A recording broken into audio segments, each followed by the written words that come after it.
हिंदू धर्म के 5 शक्तिशाली गंधर्व आखिर कौन थे और क्या थी उन 5 गंधर्वों की असली कहानी। आप देख रहे हैं मिस्टीरियस हिंदू। तो चलिए अब करते हैं ज्ञान की बात। वीडियो में आगे बढ़ने से पहले हमारे चैनल को सब्सक्राइब अवश्य करें और बेल आइकन जरूर दबाएं। साथ ही कमेंट बॉक्स में हर हर महादेव अवश्य लिखिएगा।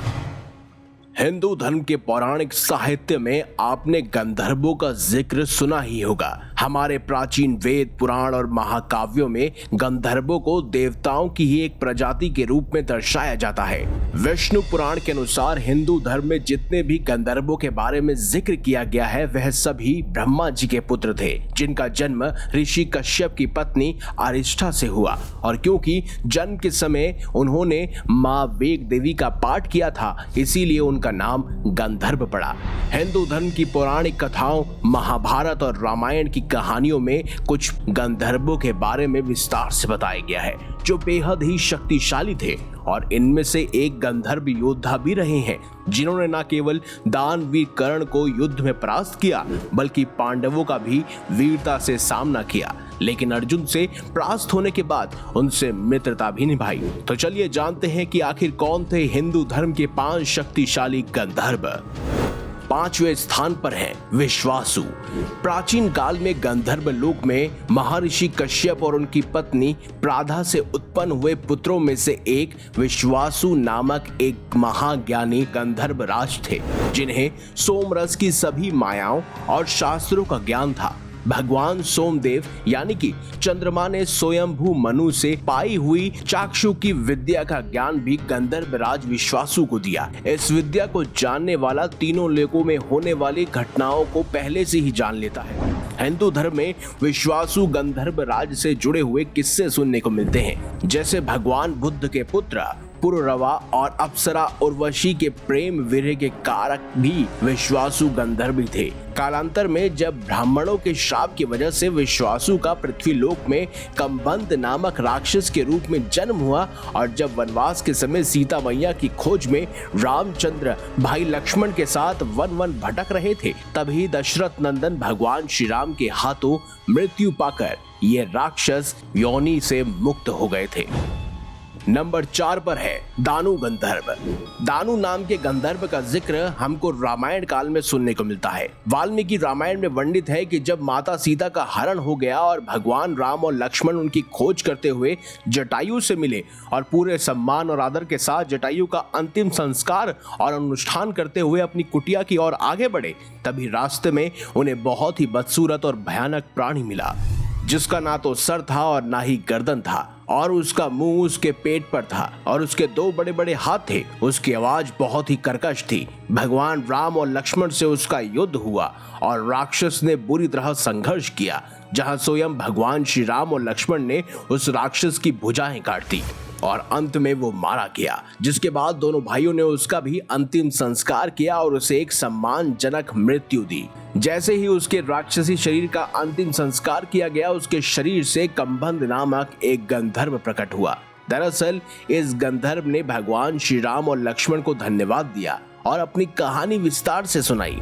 दरअसल कंबंद वास्तव में एक गंधर्व था। उसका नाम धनु था। वह गंधर्वों के राजा विश्वासु के पुत्र थे। धनु ने वर्षों तक तपस्या की और भगवान ब्रह्मा को प्रसन्न किया और बदले में उनसे अमरता मांगी। ब्रह्मा जी ने उन्हें अमरता होने का वरदान दे दिया, जिसे पाने के बाद वो बहुत ही उद्दंडी हो गए और वह देवताओं से भी युद्ध करने लगे, जिसके बाद उन्होंने स्वयं इंद्रदेव को चुनौती दे डाली। इंद्र भी उनसे क्रोधित हुए और आखिर में इंद्र ने उन पर वज्र से प्रहार किया। वज्र का इतना जबरदस्त प्रभाव हुआ कि उनका सर धड़ से अलग हो गया। जब इंद्र ने उन्हें छोड़ दिया तो इसके बाद उन्होंने साधु संतों को परेशान करना शुरू किया और आखिर में उन्हें श्राप प्राप्त हुआ कि जब तक भगवान श्री राम आकर उसे बचा नहीं लेते, तब तक वह एक बदसूरत व्यक्ति में बदला रहेगा। अंत में भगवान राम और लक्ष्मण उनके पास आए और उनके हाथों को काटा और उनको मृत्यु प्रदान की, जिस वजह से वो वापस अपने गंधर्व रूप में आ पाए।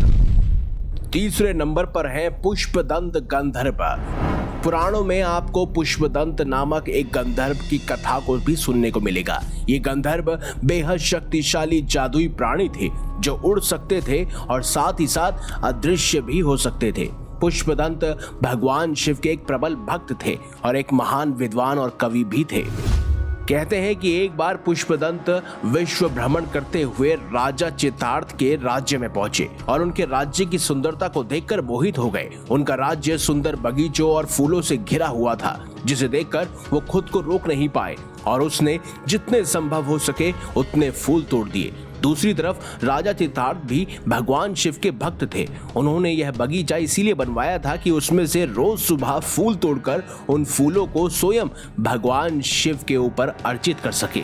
हालांकि जब उस दिन भगवान की पूजा करने के लिए वे बगीचे में पहुंचे तो वह उदास हो गए, क्योंकि अधिकांश फूल तोड़ लिए गए थे। जब उन्होंने अपने सैनिकों से फूलों के गायब होने के बारे में पूछा तब किसी के पास भी कोई भी उत्तर नहीं था। उन्होंने अगले दिन अपनी आधे से ज्यादा सेना को बगीचे में खड़ा कर दिया, लेकिन फिर भी वो पुष्प वहां से गायब थे।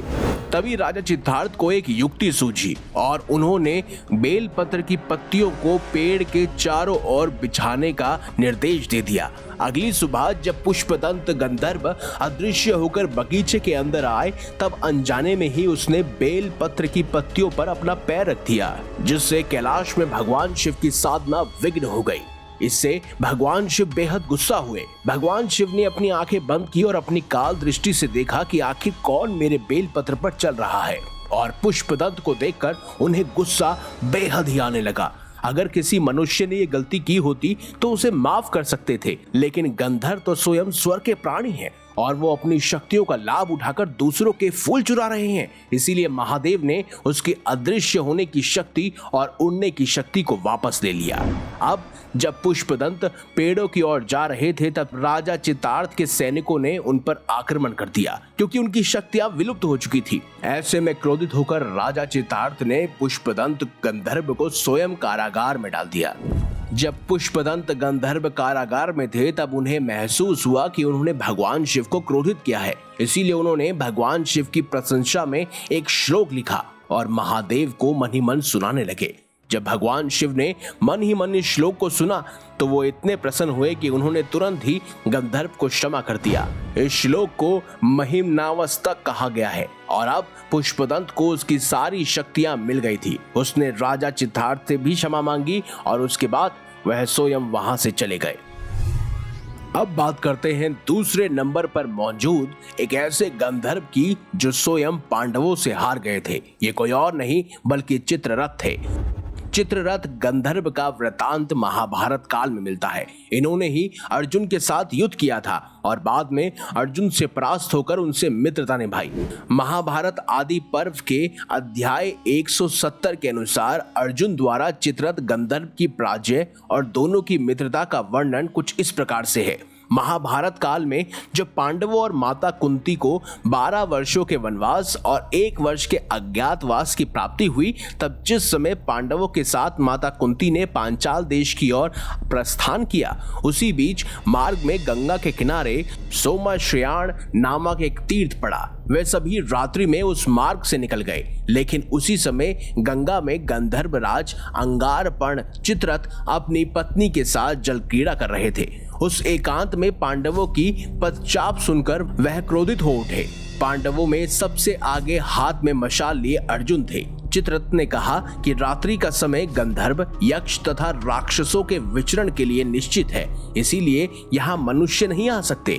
उसी समय क्रोधित चित्ररथ ने अर्जुन पर प्रहार किया तो जवाब में अर्जुन ने उस पर अपना आग्नेय अस्त्र छोड़ दिया, जिससे वह मूर्छित हो गया। अपने पति की दुर्दशा और अर्जुन का क्रोध देखकर चित्ररथ की पत्नी कुंभिनसी ने युधिष्ठिर की शरण ग्रहण की और युधिष्ठिर के आग्रह पर पांडवों ने चित्ररथ को छोड़ दिया। तभी चित्ररथ ने प्रसन्न होकर धनुर्धारी अर्जुन को चाक्षुकी विद्या का ज्ञान दिया, जिसे स्वयंभू मनु ने सोमदेव को सिखाया था और सोमदेव से यह विद्या विश्वासु ने ग्रहण करके अपने मित्र अंगारपर्ण चित्ररथ गंधर्व को प्रदान की थी। यह विद्या इतनी शक्तिशाली थी कि इसके ज्ञाता की आंखों में ऐसी दिव्य दृष्टि समाहित हो जाती है जिससे वह भविष्य में होने वाली घटनाओं का ज्ञान पहले से ही ले लेता है। अब बात करते हैं पहले नंबर पर मौजूद ऐसे गंधर्व की जिसने स्वयं सभी कौरवों को और साथ ही साथ दानवीर कर्ण तक को हराया था। वो कोई और नहीं बल्कि चित्रसेन गंधर्व थे। दरअसल ये महाभारत काल में शामिल वो गंधर्व थे जिन्होंने न केवल दुर्योधन सहित सभी कौरवों को बंदी बनाया बल्कि कर्ण को भागने पर मजबूर कर दिया। महाभारत वन पर्व के घोष यात्रा पर्व के अंतर्गत अध्याय 242 के अनुसार ये प्रसंग महाभारत के उस समय का है जब पांडव अपने 12 वर्ष के वनवास को वन में रहकर शांति से व्यतीत कर रहे थे। तभी शकुनी के कहने पर दुर्योधन पांडवों को परेशान करने के लिए उसी वन में एक तालाब के पास रहने का फैसला करता है। लेकिन जब देखता है कि चित्ररथ नामक एक गंधर्व वहां अपने सेवकों के साथ विहार कर रहा है, तब दुर्योधन स्वयं उस गंधर्व को युद्ध की चुनौती देता है। चित्ररथ और उसकी सेना से लोहा लेने के लिए सबसे पहले कर्ण आगे आया, लेकिन जब कर्ण को गंधर्वों ने हराया तब सूत पुत्र कर्ण हाथ में तलवार और ढाल लिए अपने रथ से कूद पड़ा और विकर्ण के रथ पर बैठकर अपने प्राण बचाने के लिए उसके घोड़े पर जोर जोर से हाँकने लगा और उसी के साथ दुर्योधन की सारी सेना भी भाग गई। लेकिन युद्ध से पीठ दिखाकर भागना दुर्योधन को उचित नहीं लगा, इसीलिए वह स्वयं वहीं डटे रहे।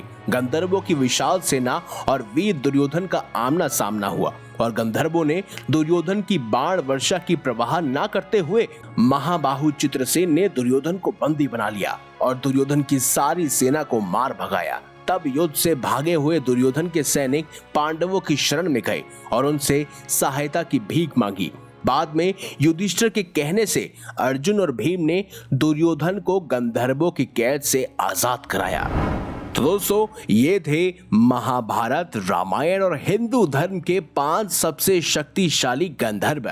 तो आपको इन सब में से कौन सा गंधर्व सबसे शक्तिशाली और प्रिय लगा, कमेंट बॉक्स में हमें अवश्य बताएं। तो अगर आपको ये वीडियो अच्छी लगी है तो इसे लाइक कीजिए, हमारे चैनल को सब्सक्राइब कीजिए और ज्यादा से ज्यादा शेयर भी कीजिए। तो मिलेंगे अगली बार एक नई खास वीडियो के साथ, तब तक के लिए देखते रहिए संपूर्ण ज्ञान का केंद्र बिंदु मिस्टीरियस हिंदू।